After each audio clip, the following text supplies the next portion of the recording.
Welcome to Dad Hammer, Bolters and Booze, where we discuss all things Warhammer while staying hydrated with an adult beverage. I am David the Warboss, and I am joined by Chief Librarian Lawson. Hey guys, how's it going? Good. And Mr. Medicae Steve. Hello, everybody. How we doing, guys? Are we feeling in Christmassy? We feeling merry and bright? Christmassy, merry and bright, yes. But the powers of Nurgle have been waxing lately, so it's been a little bit of a struggle bus on this end. Other than that, we're doing pretty great. I think everybody's been blessed by Grandfather Nurgle lately. I feel, other than me, I've been popping the vitamin C, trying to stay healthy. Everybody else is getting sick around me, and Yikes. Yeah, it kicked me in the face for a couple of days, but I got over it. I'm no mere mortal. You are a Medicae. That's right. A secret. Well, as always, thanks for joining, gentlemen. We've got a great show for you lined up here. We have some cool news to bring up. I was surprised that just to round out the year, usually there's not a lot of news, but we've got a couple of things to talk about here. The first being there's some new models that have been shown off, and one that's been previously shown off, but is officially up for pre-order. That would be the new Kill Team box. So we'll talk about our thoughts there. We've got some spicy opinions on those. And then there's a new Sigmar model from the Soulblight Gravelords that we're going to discuss and give our opinions on. And then finally, the bulk of the show, there's been some pretty big announcements coming with the new Warhammer TV show headed up by Henry Cavill himself, the Superman, literally. And that's been officially confirmed, so we'll talk about that, what we want to see, what kind of format it's going to be, maybe the settings and characters, release dates, and we'll give all our opinions on all of that content, hopefully in the coming out in the next few years. So thank you so much for listening to our show. As always, make sure to rate, follow, subscribe on Spotify, Apple Podcasts, or wherever you listen. You could find us on dadhammerpodcast.com and all over social media. And if you're not a follower on YouTube or Instagram, we've been posting a ton of content lately. We've done some reviews. We put out some cool videos, some pictures, posting up questions to the community. So check us out on both YouTube and Instagram at Dadhammer Podcast, where you'll see all kinds of cool stuff. And we'll be sure to be posting more pictures as we round out the year, as we're finishing out our projects and whatnot. So check us out there. And be tuning in for the next year, where we've got a ton of content coming. We've got big plans. We've really fleshed out the team more. We've added some more folks to our team, not just on this podcast. So if you're just a listener to the podcast, we really appreciate it. But make sure to check us out everywhere else, because we're really trying to broaden our scope, as it were. But first, before we get into anything else, we're going to start with the most important part of every Dad Hammer podcast, and that is, what are we drinking? I've got the Warhammer cocktail this evening, and it's a festive one that I'm very, very excited about. But I will start with Medicae Steve. Yeah. What have you got in the cup this evening? I'm drinking, it's called Gypsy bourbon. It's I think it's owned by Eric Church or something like that, and some other fellow musicians. Mm-hmm. So they went and did all these barrel tastings and stuff like that from a Canadian rye company, some Kentucky bourbon company, and I forget the third. It's not a big deal, but I don't know. They had some master blender and all this stuff. I don't know. It's kind of one of those like limited editions. Got it as a gift, and it's probably not cheap at all. And it doesn't taste cheap. It tastes really good. I think it's 115 proof, and I am enjoying it. Yes, sir. You got expensive taste. Putting gas in the tank. Indeed. Well, and you enjoy your bourbon. Mm-hmm. Lawson, what you got tonight? All right, so cold medicine. Strap yourselves in, kids. You got. I figured that's what you were drinking. Just cold medicine. Just straight up cold medicine. There's some cold medicine being partaken of. But as far as drinks are concerned, because I am blessed by Nurgle and also working night shifts, I am channeling my inner 15-year-old, and I'm mixing a Dr. Pepper and a Monster Energy for the ultimate caffeine go-go juice. Shazam. It's going to be great. I'm going to be wired for hours. It's going to be a good time. I've never done a mixture of Dr. Pepper. Well, first of all, I don't really drink the energy drinks very much. I got plenty of energy. I don't need any more energy. But Monster Energy plus Dr. Pepper, I mean, that's probably not too bad. I don't really go for the energy drinks because they taste like carbonated cough syrup.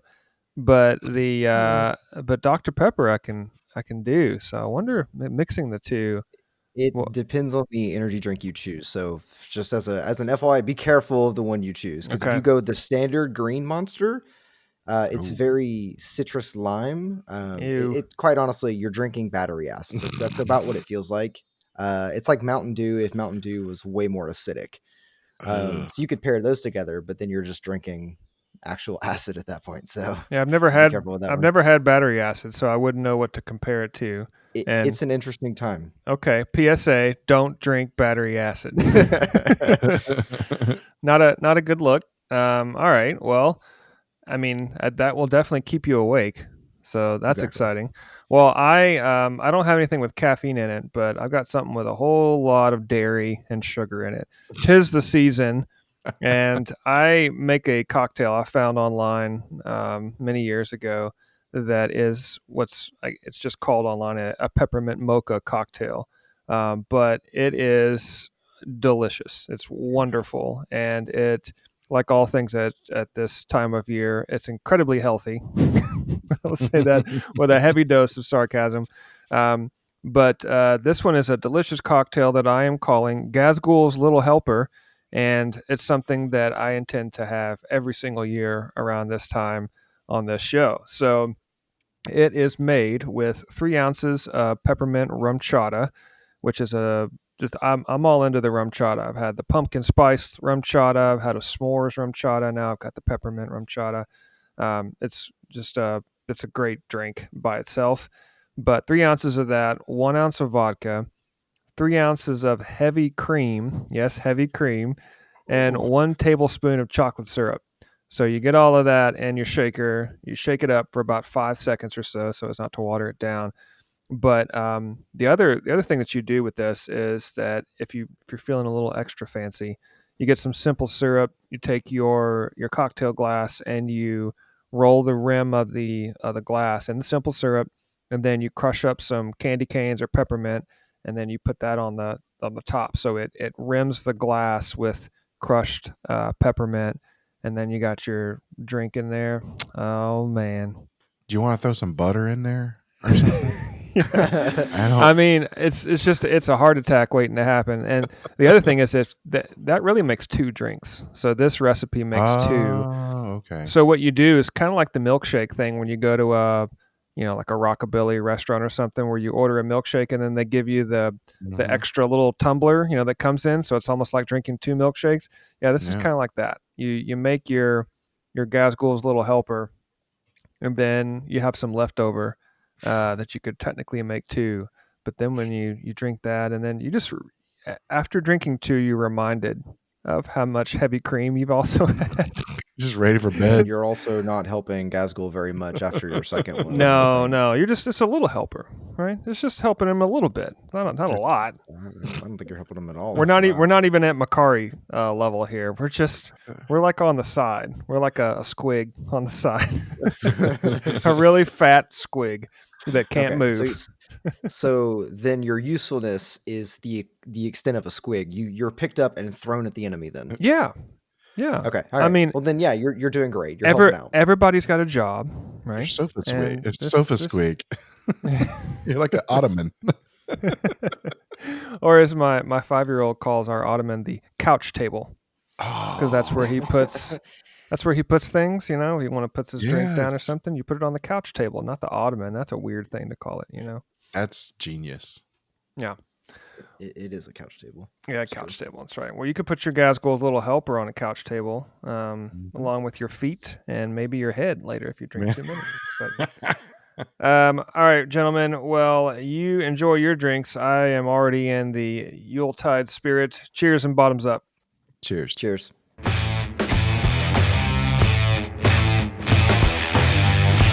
All right, let's get into some news. And actually, before we start, just a bit of an announcement.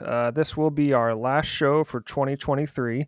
We're going on our school Christmas break. We're going to take the semester off.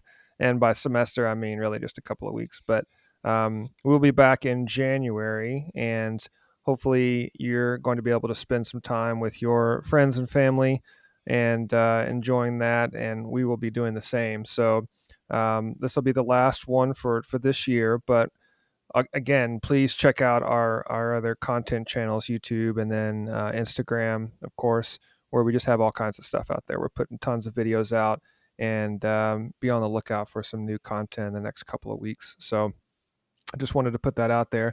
But we'll get into some news now, where recently they did a Sunday preview. I always look forward to the Sunday previews on the Warhammer community site, where they basically tell you what's getting ready to come out. And it's not the full online big preview that they normally have on a quarterly basis or sometimes monthly basis, but they showed off, and more just bringing it back up, was the Kill Team Salvation.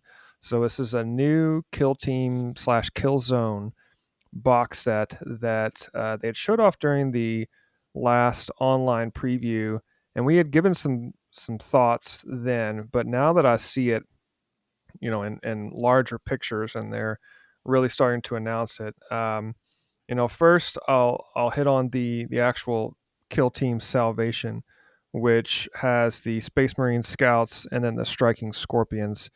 I don't mind the Space Marine Scouts. They have a really cool aesthetic to them. I like the black and white color scheme. I liked those. The Striking Scorpions, I'm not necessarily a fan of the models per se, but I don't know. Steve, what'd you think of this Kill Team? I know you're the bigger Kill Team fan out of this group, but Mhm. any thoughts or opinions on these guys that you haven't already shared? I haven't looked at their rules or anything like that. I'm with you. I like the look of the scouts. I'll be interested to see what they do when they, they're going to move them to 40K, Yeah. if they haven't already. But I don't think there's anything about them yet. Um, the striking scorpions are kind of interesting because I've read through Eldari rules because my son, they're pretty stout. They're pretty good. It's a pretty good unit. But they're elves and it's weird, and I don't know. Uh, I don't Yeah. know if I'm just I not don't know real. if I'm just I not real impressed. They're just kind of yeah meh. scouts are. I'm interested because they're not full fledged space marines, so you would think that they would die easy. So I hope you have a lot of them. Um, Well, by so the I looks of it, not really. I mean, it's not looking really. like, I guess you get 10. Is that 10? Yeah. 10 would be about right. That'd be reasonable considering the others are what, like 6 or something like that. I Mm-hmm. think. It's been so long since I've even messed with Kill Team. Um, I do like. I did catch some of the rules. It's kind of weird. There are diagonal lines drawn from, like, say, a corner of the terrain over the, I don't know, the water or the dangerous stuff underneath, whatever they're calling it. But somehow it blocks line of sight. So it's kind of weird. There's new mechanics in this one, so I Mm-hmm. thought that was kind of interesting. But we'll have to see. We'll have to see. Yeah. I mean, this. I like the packaging. It looks like they're giving you quite a bit. You get all the tokens. You get, looks like, around 20 models or so, and then you get some scatter terrain. Yeah. I'm not really digging the scatter terrain. It's okay. It's so small that it looks more Mhm. like the objectives, like some 40K objectives, more so than scatter terrain. But again, we don't really, we talked about this on the show before. We don't play a lot of kill team anymore. We moved from kill team over to boarding actions, and then when 10th edition came out, we really just moved away from boarding actions completely over to combat patrol. So it's not to say that kill team or boarding actions or whatever aren't any good. It's just that we only have so much time to Mhm. play. And then when we get together, it's like, well, what do you want to play? What's the easiest to play is the game that you already know. And Yeah. so let's play Combat Patrol because that's the easiest to pick up, and you don't have to learn new rules or remind yourself because they're already there, and it's still a 40K game at the end of the day. So Lawson, I mean, what are your thoughts on this box, this Salvation box set with the two armies? Any desire to pick this up? Uh, Not even a little bit, to be completely honest with you. The scouts are okay, I guess, but the scouts kind of just they just make me think of Space Marines, right? And if you've painted one Space Marine, you've painted every Space Marine. Yep. They don't their poses are cool, their models are kind of neat, but when I look at them, all I really see are Space Marines with no helmets. Mm-hmm. And I just have no interest in really painting more Space Marines. As far as the Eldari were concerned, I was interested. Not, I just thought their models were kind of cool, and then we actually can see them now and really get a good look at them. And I don't like them. They're just their poses just feel very. They've got three poses, max three poses, and then they're just posed alternately of the same three designs, and it's Yeah. just, I don't know, it's That's not true. cool. It just feels very cookie cutter, and it doesn't really do it for me. Yeah. The models are cool, the idea is cool. I don't know. I don't look at them and go, oh, that's cool, I really want to do that. I just Yeah. kind of look at it and go, meh. It's very bland, I guess. Yeah. Mm, I that agree with that. I think the stances. I think that's a good point because looking at them right now, they're just all, you're either leaning to the left or you're leaning to the right, and Yeah, they're all kind of doing the same thing. And at least with the Space Marines, you've got some variety because of the yeah, different gun types, or they've got some that are sprinting into action with blades drawn. You've got others that are more, they're one guy's pointing, like they're okay, we got to go over there. And you can, when I look at the Space Marine models, I can build some narrative in my head around what they're getting ready to do, depending hmm on which model I'm looking at. When I look at the Scorpions, I just say, well, they're getting ready to catch a ball or something. They just they look like they're in the defensive position, and that's fine. It's just not real exciting, but that's okay.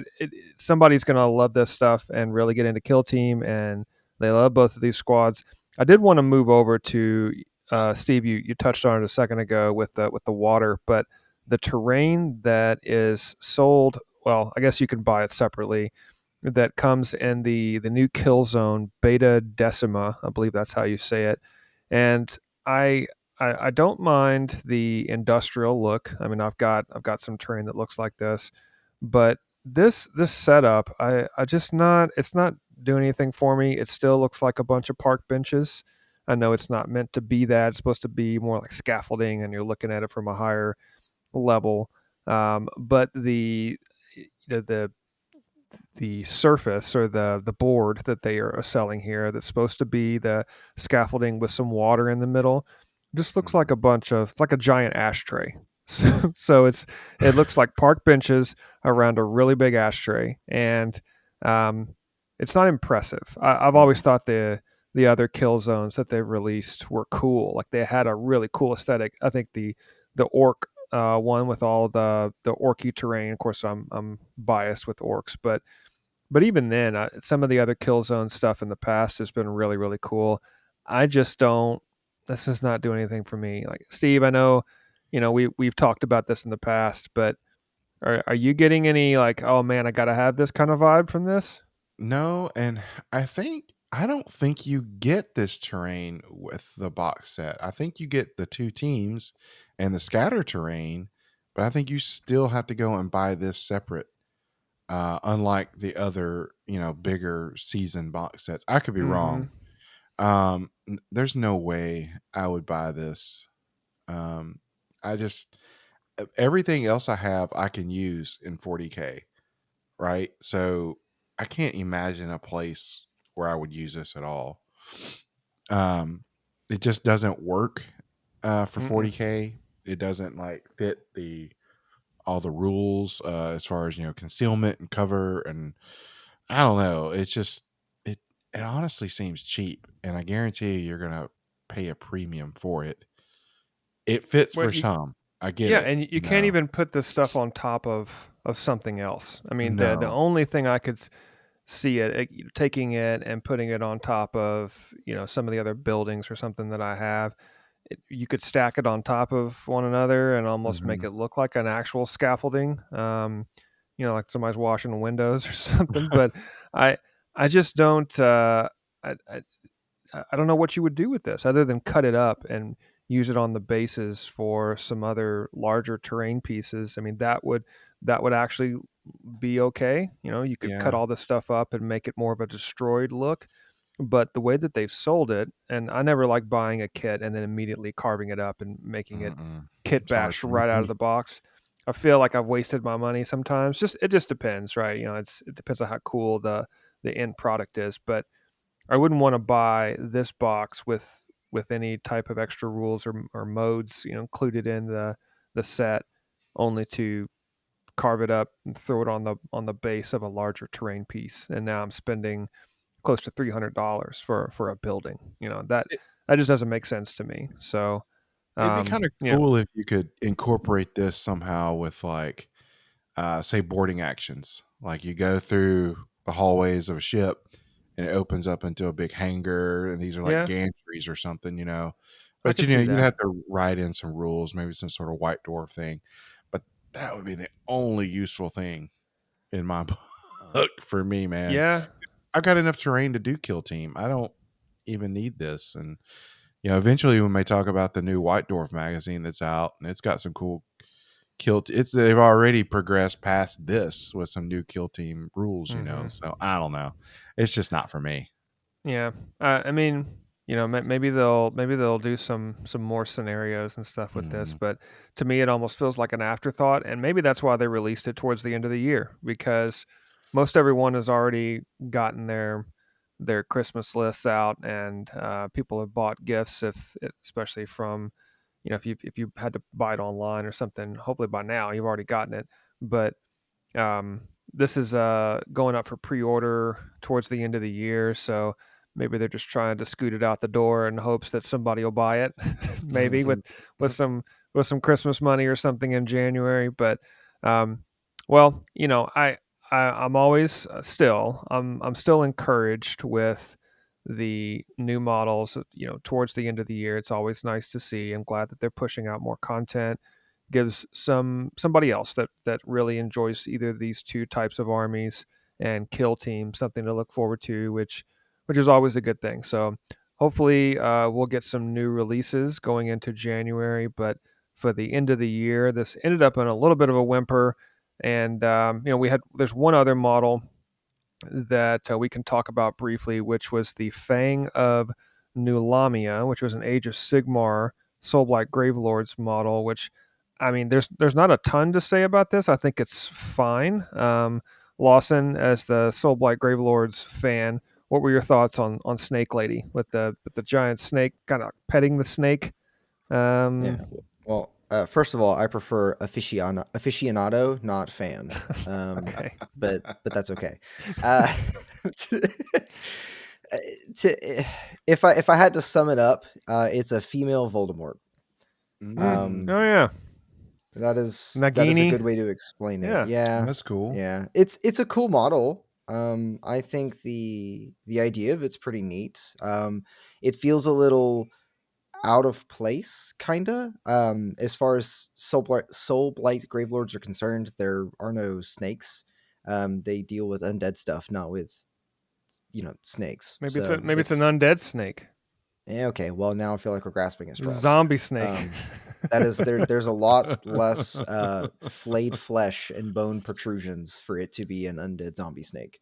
Fair enough. But it's a cool model. I think it's really neat. It's different, and that's fun. Yeah. I just it feels a little out of place for the Soul Blight Gravelords in general. Mm-hmm. But it's a cool model. I think it's neat. I'll probably pick it up. Yeah, the only criticism I have, and this isn't, well, it's not necessarily it's just the world we live in, but I'm concerned about her hips because she's got the armor all the way up except for like her hip bones, and there's a like if you're gonna stab somebody somewhere, why was the armor just cut off right there? Like I get Mobility. okay, I mean. But just put a plate over that. I guess I don't know. I just think she looks hungry. She needs to drink your drink and put on a few pounds. She needs 3 ounces of heavy cream. A steady diet of this cocktail will fill out those hip bones. I just if you're gonna attack her, that's where I would go. Cut the head off the snake like you do, and then go after the hips. Right. Well, you better be careful. According to some of her stats, she can only be hit on an unmodified 5 or 6. Okay. Well. Yeah. Serpentine agility. All right. Well, that kind of makes sense. I guess she's like riding on the snake. That is very much a Voldemort kind of deal. Yeah. I think you hit the nail on the head there. Yeah. I saw that and I was like, oh, that just reminds me of Voldemort. 100%. I bet you that's the inspiration for this thing. Most likely. It looks solid inspiration. I mean, yeah, good choice. I don't mind it. I mean, it's a cool looking model, and I like anytime they show off Soul Blight stuff, with the picture of other models behind it, and the spooky background, it still takes me back to Halloween. I'm like, wait a minute, no, I need to be red gobbo and jolly and bright, and this takes me back to Halloween. But man, super cool. It's all right. Models and aesthetic. So Halloween never left. That's true, especially in the Warhammer world. Exactly. Well, again, cool models to round out the year. Looking forward to more in 2024.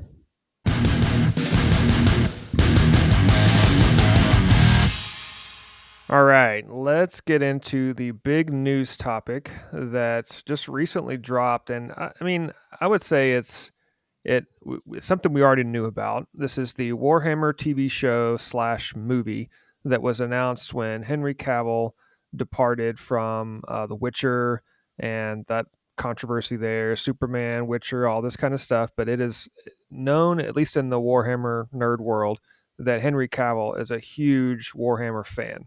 He's gone on many shows, talk shows, interviews, and talked about Warhammer for the longest time. He posts pictures of him painting Custodes. That's his jam. And he is just a huge fan of Warhammer, which is cool because you look at him and you don't say, that guy must love to play nerdy tabletop games. He's this buff guy that is in all these, his action star, and you just don't immediately go to Warhammer. But for whatever reason, he is really a big fan, which is cool because he signed this deal with Amazon to produce the Warhammer TV show or movie or whatever it's going to be. It's a Warhammer thing that is going to be on screen that he is executive producer on, which, and we'll talk about the impact of that. But regardless of the result of all of this, I think it's cool just to be able to talk about the possibilities of a show or some kind of media that is outside of the normal Warhammer Plus or on the Warhammer TV or some kind of YouTube short. No, this is a real production with hundreds of millions of dollars. I would think going into it. So with that said, they recently announced that it was officially official because they talked about it a year ago roughly. And then as of this last week, they said, yep, it's for real happening. All the contracts are signed, all good to go.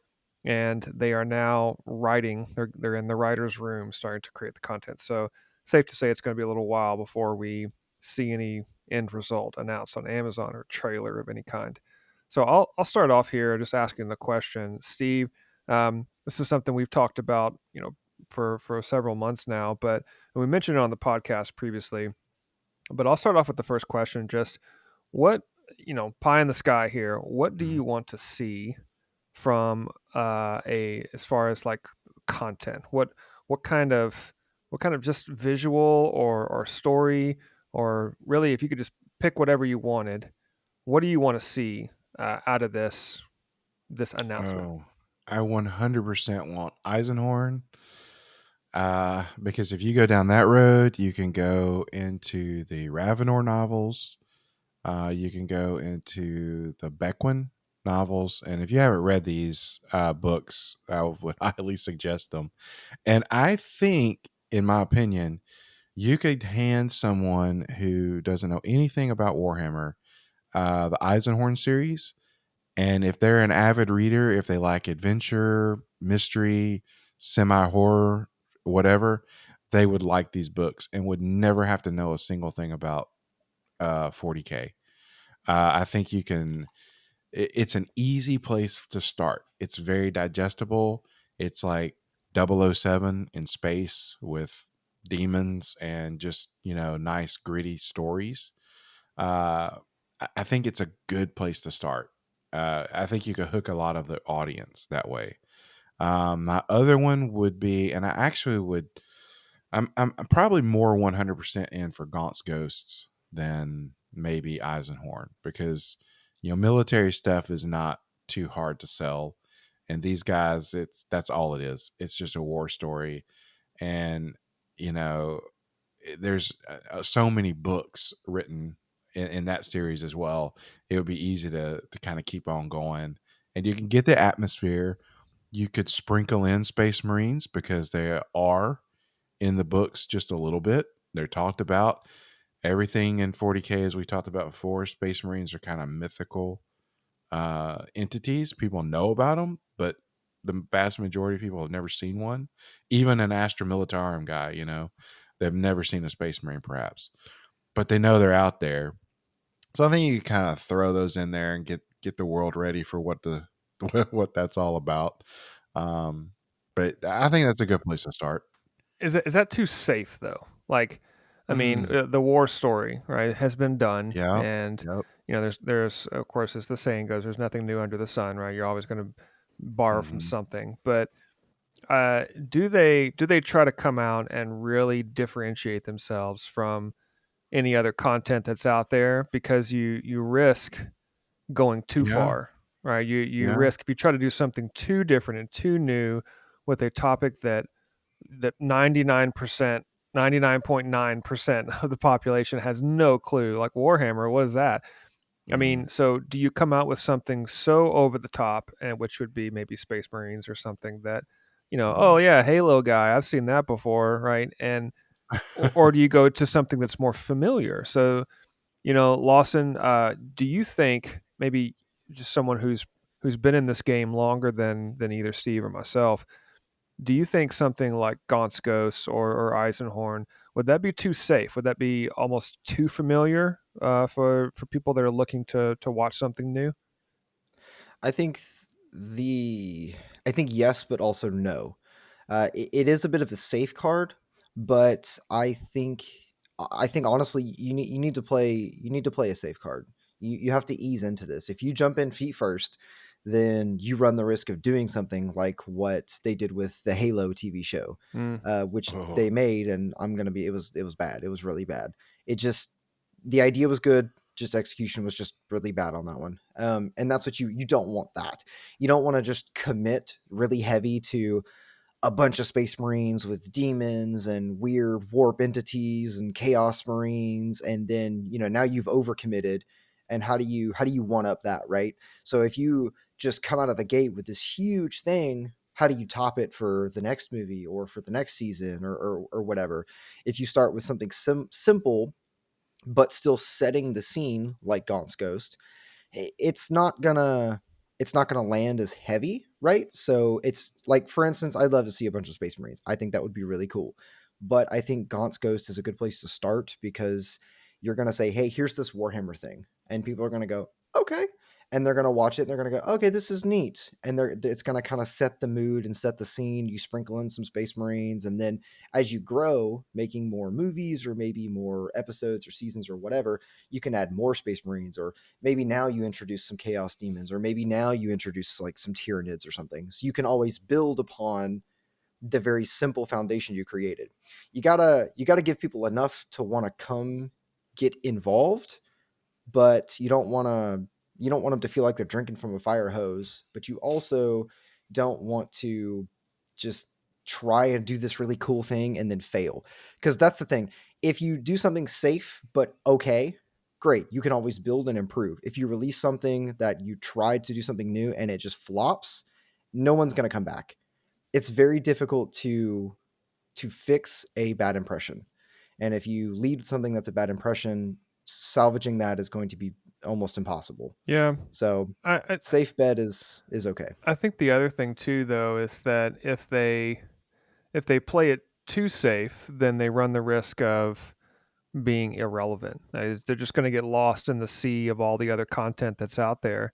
And if there's another show like it, if there's another something coming out that's very similar, they run the risk of, and the Lord of the Rings show, the Rings of Power that came out, I actually really liked it. A lot of people didn't for all the different reasons. I really enjoyed it, but I'm also someone who's invested heavily into the Lord of the Rings lore. I don't get all into the details, and it doesn't really matter to me. I just like to be entertained.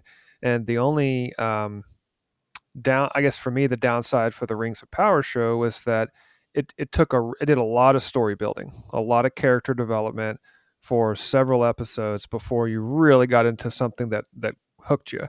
And the hook really comes from if you've already seen the movies, if you've already read the books, you have to know a lot. Otherwise, the show itself is like, what's this Lord of the Rings thing? I've heard some stuff about it. And if you don't know anything about Lord of the Rings, then you're not really going to get all the references or the, ooh, wow, that's cool. Or maybe they're leading up to the big reveal.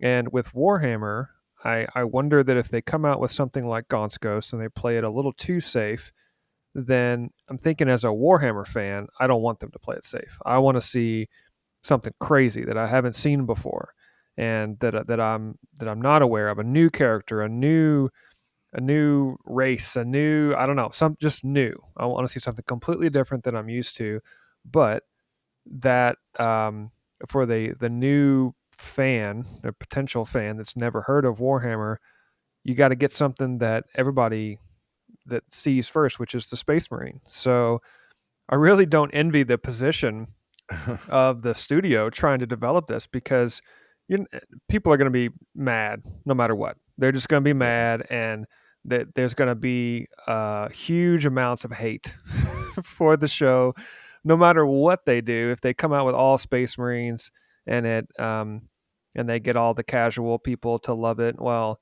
it's almost going to be like the Nintendo Wii when that first came out. All the hardcore gamers just said like, "This is terrible," but nursing homes were buying those things. So it's like you gotta balance it somehow. I think it's going to be interesting on what they try to do, but that leads me into my next question.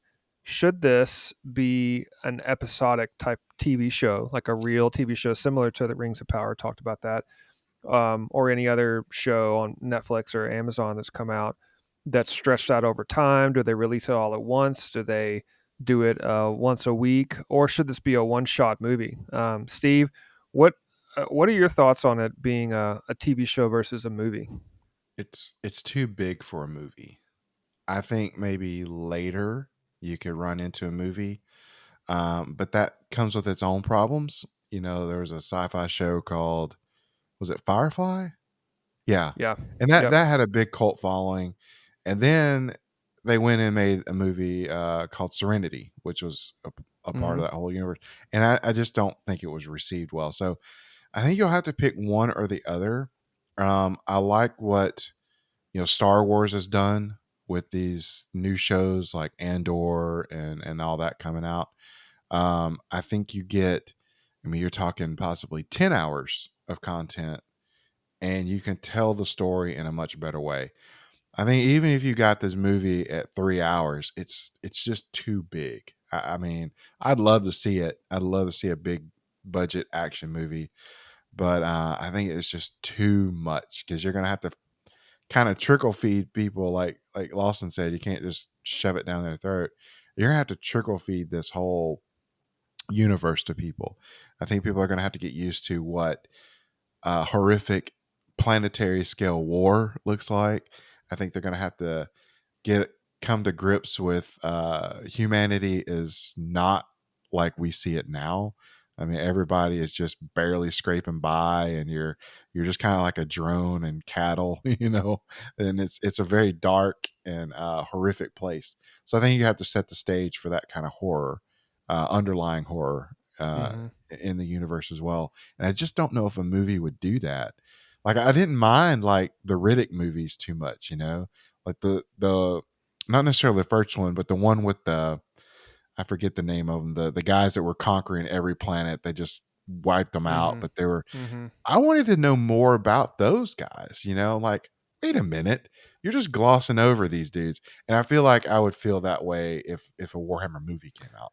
Yeah, I think the other interesting thing too, and I'll give two takes on this. One is I've long established that I'm not a big reader, but there are I never read any of the Harry Potter books. I know everybody's like, "Oh my goodness, why don't you read the books?" I'm like, "Well, I don't like reading." So, but I never read the books. I watched the first two movies and loved them. They're great. The Harry Potter movies are awesome, um, and so I was hooked. And I didn't want to read books to have I already know what's going to happen, right? I mean, I've seen the movie, so I know what happens now, at least the first two.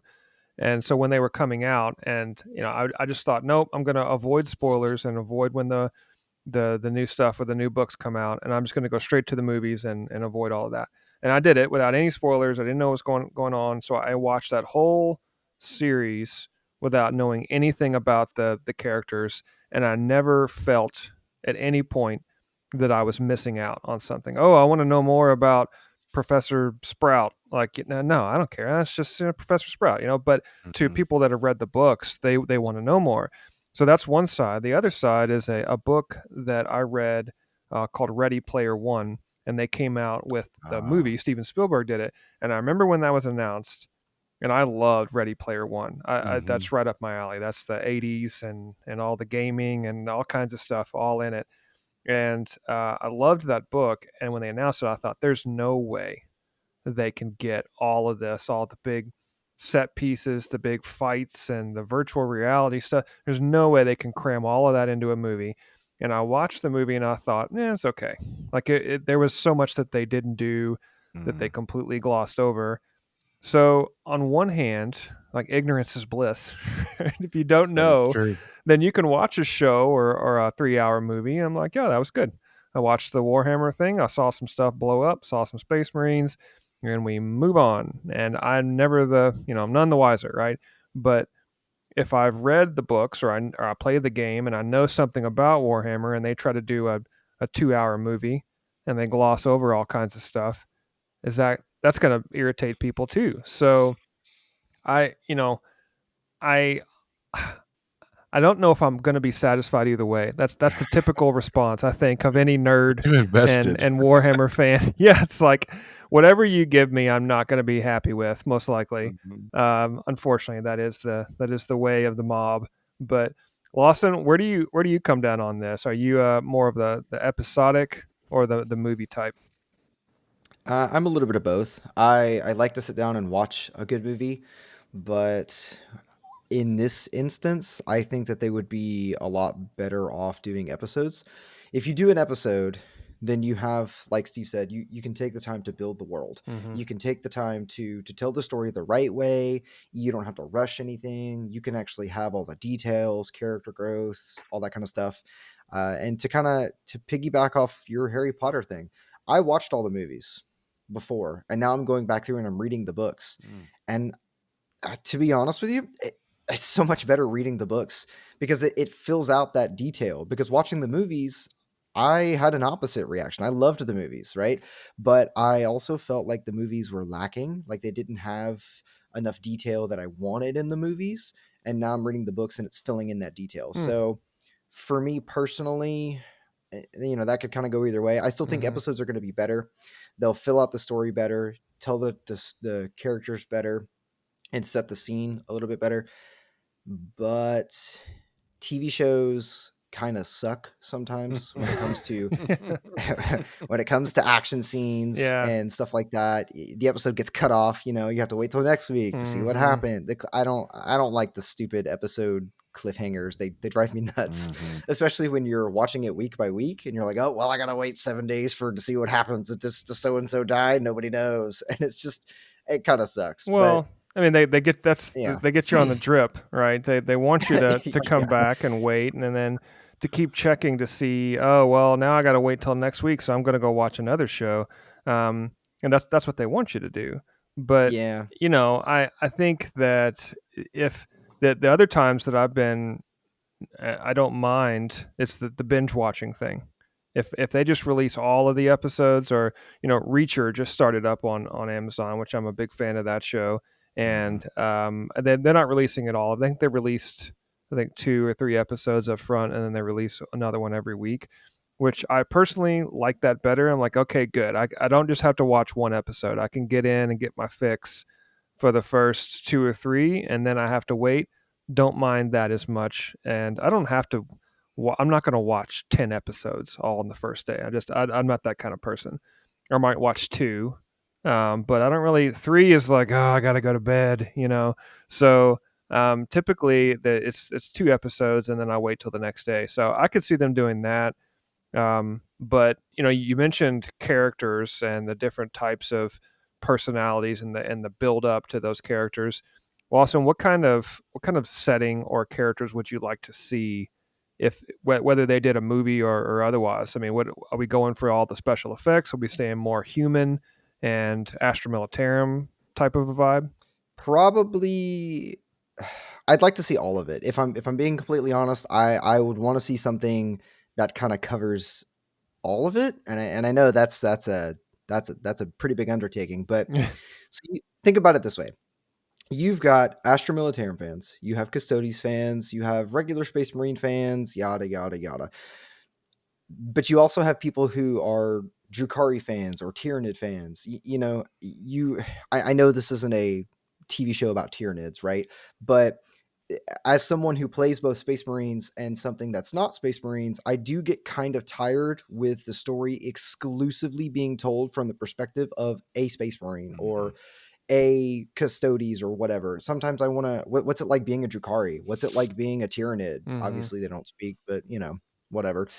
It would just be kind of cool to see the story from different perspectives. And I know that, for instance, The Witcher kind of sort of does that a little bit. The Witcher jumps around a whole lot in their episodes. Like they'll tell the story from Geralt here, and then they jump to somebody else and tell that story for a couple of minutes and jump to somebody else. And but by the end of the episode, you've kind of tied it all together and it all kind of made sense how you got to the end. So something like that would be kind of neat. The books do that too. They also humanize the monsters in The Witcher, right? They make the monsters, maybe they've just got a problem, or they were turned, and the Geralt is there just to kind of help them out, right? So there's a little bit of that. I mean, and that's another thing that I'm wondering is, because of every time if you go into any Warhammer store, especially if you're a new player and you walk into the store and you're like, all right, who are the good guys and who are the bad guys? And the manager of the store, if they're worth their salt, will tell you there are no good guys and bad guys. Obviously the Space Marines are supposed to be the good guys, quote unquote, but they're actually terrible people. And the Tyranids, oh, they got to be the bad guys, or the Orcs got to be the bad guys. Like, well, no, not really. Tyranids are just bugs, and they're going to do what bugs do. And the Orcs are just it's just part of their culture, right? So it's a different take on it. And I wonder if they would go into that. They would try to humanize, very similar to The Witcher. They would try to humanize each race to, you know what I'm saying. I don't mean humanize, but whatever. It's like they try to make them misunderstood, I guess. And right, and that's not the case. Yeah, I agree. Could you do that with I mean, how would you do that? Would you do an episode that covers Tyranids and another one that would cover Drukhari and go down that path? Maybe I'm not sure. You could kind of do something similar to what Disney has done with Star Wars, where they released Andor and they released Ahsoka and they released Obi-Wan, and they've got all these different TV shows that almost run at the same time, focusing on different timelines, aspects, or characters. You could almost maybe do something similar. Probably not at first, but you could do like a Gaunt's Ghost, right? And then maybe also do like a Space Marine exclusive type thing or a Mm-hmm. Tyranid exclusive, but it doesn't have to be. I don't know. You made a good point when you talked about humanizing the monsters, and as a Warhammer, I don't want that to happen. The Tyranids still need to be, instinctual bugs, and chaos still needs to be quote evil. So I wouldn't want them to be the good guys, so to speak, because if I start watching stuff from their perspective, I'm going to go, oh yeah, you know what, you're right, the Imperium is evil, heresy for the win. And then so yeah. I, uh, I think that what they will probably do is tell the story more. And Steve, you mentioned this earlier about how everybody's just trying to get by. I think that the bad guy, if you will really not be any particular faction. I think that the bad guy will just be humanity itself, and or the um, or let's say humanity, all the different races. The universe will be just the struggle. So the story will be about the struggle to survive and to, to dominate, to put your power over another faction or army or something like that. And I think they will just make it a little murkier. It won't be so, cut and dry about who's on which side. It's just going to be, man, this this universe is a crazy place. This galaxy is a crazy place, and and I just can't see them at the same time. I can't see them doing like orcs with their with the hooligan, vibe, and the I don't even know how they would do that. I think that would be way too off-putting for the casual person just to walk in like, what in the world This is did they walk dumb. into? Yeah, I mean, it's got to be Space Marines and Astra Militarum. I think they've got to do that. Maybe kind of like Pariah Nexus, where they had Sisters of Battle deal, and that it's a little more calm and easier to accept a human struggle than it is to just jump right in and go after alien races and their struggle. So Steve, Yeah. what do you feel like as far as a setting and characters? I mean, do you think that they're gonna? Are you sticking with the human side of it, or you think they do something else? Yes, mostly. I think you could do a jump into a hive city kind of setting. Mm. Um, only reason I say this because I really like the most recent remake of Judge Dredd, right, with Carl Urban. I don't know Oh if you've seen yeah, that it. was awesome. It was so good. I was like, wow, that's straight up. I don't know who copied who on this one, but that's really good. Now I know that the Games Workshop was sort of semi attached to Judge Dredd back in the day. I don't know a lot of that history, but anyway, but I mean, you would have to be careful to not let this look like a Judge Dredd remake in the future or something like that. But what I feel like a setting with a Hive City would let you have is all the options in one, right? Mm-hmm. Like there's constant shady stuff going on in a Hive City, and you could start with the human element. I think you need to establish early on the Imperium's hatred for mutants, aliens, and heretics. I think that piety and that level of zealotry needs to be established. I think that gothic nature of things, the greasy, grimy, steampunk church kind of thing needs to be established, and you can get a real sense of just how screwed up things are in the future. But what a hive city would let you do is Space Marines end up in hive cities if the battles and things get big enough, or if there's Mm-hmm. heresy, or like Dark Tide, there's zombies and gross stuff living down in the basement. There's corrupt lords and nobles living in the penthouse, sort of uh, current events kind of setting stuff, if you want to look at it that way. Yeah. But there's a lot of these things. And on top of it, your gene stealer cults lurk in hive cities, and you could connect your tyrannid aspect with that. Orcs love nothing more than invading hive cities and just destroying stuff.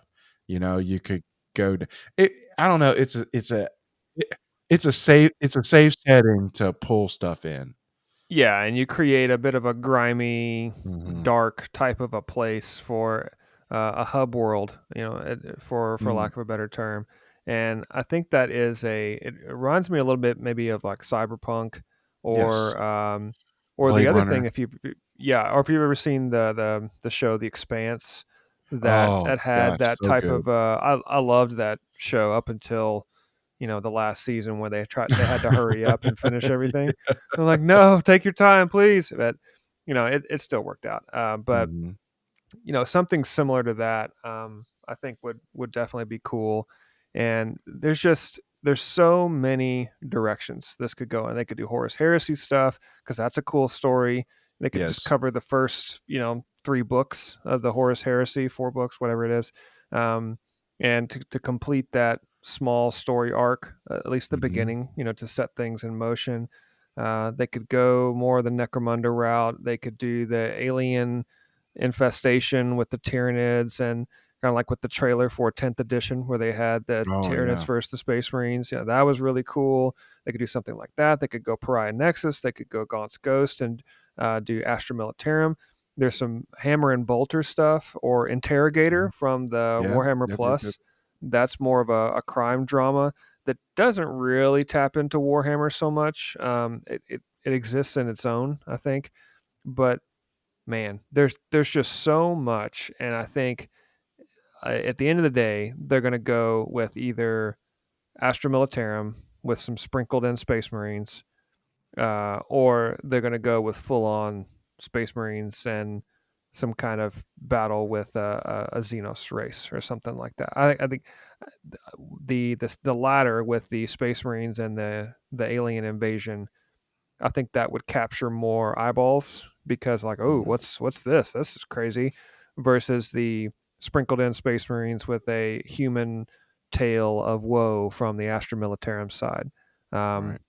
I don't know. So, well, we could talk about this forever. I think the last question that I want to ask is, what are your what are your predictions, Lawson? Lawson, I'll start with you.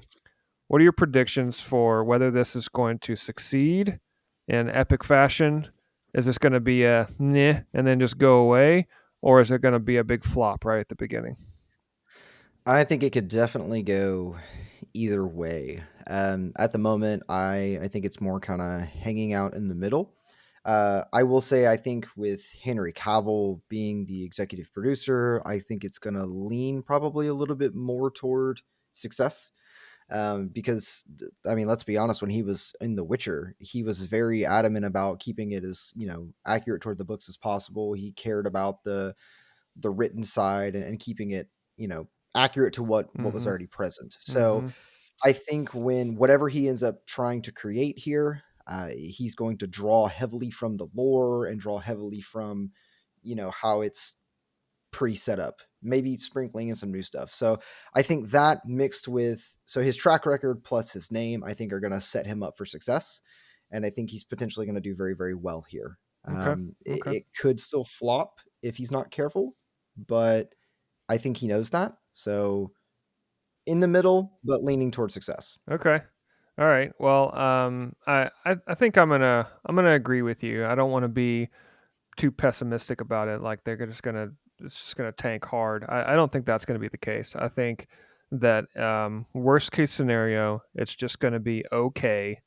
They'll have one season and that'll be it. Right. That I think that's worst case scenario. I think best case scenario, I don't think it's just going to come out of the gate and everybody's going to love it and take the world by storm. I think it's going to be more of a, well, yeah, this is a good show. Like that's best case scenario that 52% of the Warhammer community approves. That would probably be the best case scenario, and you get some casuals in there to think that, yeah, this Warhammer stuff is kind of neat. I want to know more, and that'd be about it. I don't know if they'll do like 2 seasons, 3 seasons. I think that's probably the best case scenario if they get 2 or 3 seasons. But I think a solid B for first season is likely. But I'm all for. I hope this is just a smash hit and everybody just loves it. That's what I'm Mhm. hoping for. But Steve, I mean, what do you think? Do you think this is going to be a home run or more of a solid double? they have everything they need to succeed. I mean, you're talking what, probably 500 in the ballpark novels. Not all of them are good, but many of them are. And you have some of the best writers in the business, and as far as sci-fi genre goes, Dan Abnett, Gap Thorpe. Keep on going down the list. As I think, as long as they keep those guys involved, because they've been instrumental in really, making the universe work right now. Yeah. Keeping the stories going, and everything is based on their work. So hopefully they will be involved in it. It depends on the Amazon producers and the business suits and dollar signs and advertising and all that stuff. Well, we'll see. Yeah. I'll be interested to see what happens. It's probably going to be 2025, late 2025 at the earliest, I would think. Maybe we'll get a trailer in about a year or so, a couple of years. But 2026 is most likely, because it's just depending on the budget on how long this thing takes. But either way, I think of all the stuff that we talked about today, I am excited for the future, what could possibly be a really good show or a movie. Either way, it's going to be cool to see more Warhammer, especially brought to a screen of some size, and that to be determined on that one. But very exciting times, and glad that Warhammer's getting a spotlight, especially with a somebody like Henry Cavill, who's a big fan, and then also Amazon. So looking forward to that. Well, that will wrap our show, the last show of the year for Dad Hammer, Bolters, and Booze. I wanted to say first, thank you, Steve and Lawson, for hanging out with me on this show. And also just wanted to end this by saying thank you to all of our listeners and subscribers, folks that are staying involved in the community and shooting us questions and commenting on videos and all of our social media posts, and really just being with us on this journey. Steve and I started this as a thing we just decided to do because we were already talking about Warhammer. Might as well hit record and see what happens. And boy, the listeners have been phenomenal and really supportive, and really, really appreciate it. We are ramping this up. We're going to do more content, more stuff coming in 2024. So be on the lookout. Stay tuned. Hopefully you have a wonderful Christmas if you celebrate Christmas, and a new year. Stay safe, make good life choices, and we will see you next year. Cheers, guys. Cheers.